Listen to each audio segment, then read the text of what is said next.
ایک صحت مند مرد کی ٹائمنگ کتنی ہونی چاہیے؟ انسان کے دماغ میں بہت سے خیالات گردش کرتے رہتے ہیں جو انسان کی خوشی یا غم کا باعث ہوتے ہیں، لیکن آج کل کے اس سائنسی دور میں ہمارے نوجوانوں کا سب سے بڑا مسئلہ مردانہ کمزوری ہے۔ مردانہ کمزوری کا احساس ہمیں تب شروع ہوا جب کفار نے فاحش مواد کو مارکیٹ میں پیش کرنے کی بنیاد ڈالی۔ یہ فاحش مواد نوجوانوں کو شک میں مبتلا کرنے کی وجہ بنا، جس میں نوجوان مبتلا ہو کر کچھ بھی سوچنے سمجھنے کی صلاحیت کھو بیٹھے۔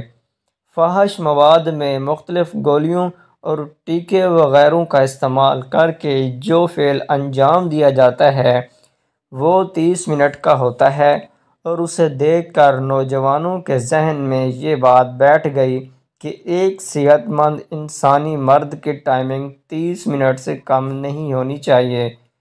جب وہ ان فاحش مواد کو دیکھ کر مشتنی جیسے فعل کا مرتکب ہوا اور خود کو ایک عرصہ تک کمزور کرنے کے بعد اسے مردانہ کمزوری کا احساس ہوا تو وہ یوٹیوب، فیس بک پر بھاگا ہوا حکیمی نسخے تلاش کرنے لگا جو کہ سراسر گمراہی پر مشتمل ہیں۔ ایک بات سوچئے اور بتائیں کہ کیا کوئی عورت یہ چاہے گی کہ آپ 30 منٹ تک اس سے ہم بستری کریں؟ کیا وہ انسان نہیں؟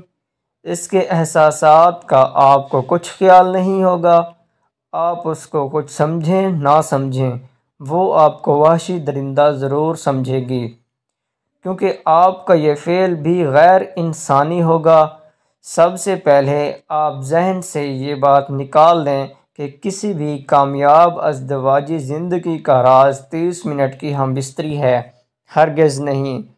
یہ صرف آپ کو ذہنی مریض بنانے کے لیے دکھایا گیا، کیونکہ وہ صرف فلم بناتے ہیں جس کے انہیں پیسے ملتے ہیں۔ میں کئی دفعہ بتا چکا ہوں کہ ایک صحت مند مرد کی ٹائمنگ 2 منٹ سے لے کر 5 منٹ تک تو ہو تو بہترین ٹائم ہے۔ ایسے مرد کو نہ کسی حکیم کی ضرورت ہے نہ کسی ڈاکٹر کی۔ 2 منٹ سے کم ٹائم کا ہونا ان مردوں میں دیکھا گیا ہے جو کثرت سے غلط کاریاں کرتے ہیں۔ ایسے دوستوں کو میرا مشورہ ہے کہ اگر علاج کی ضرورت ہو تو کسی اچھے حکیم یا ڈاکٹر سے علاج کروائیں، نہ کہ سنے سنائے نسخے استعمال کرتے رہیں۔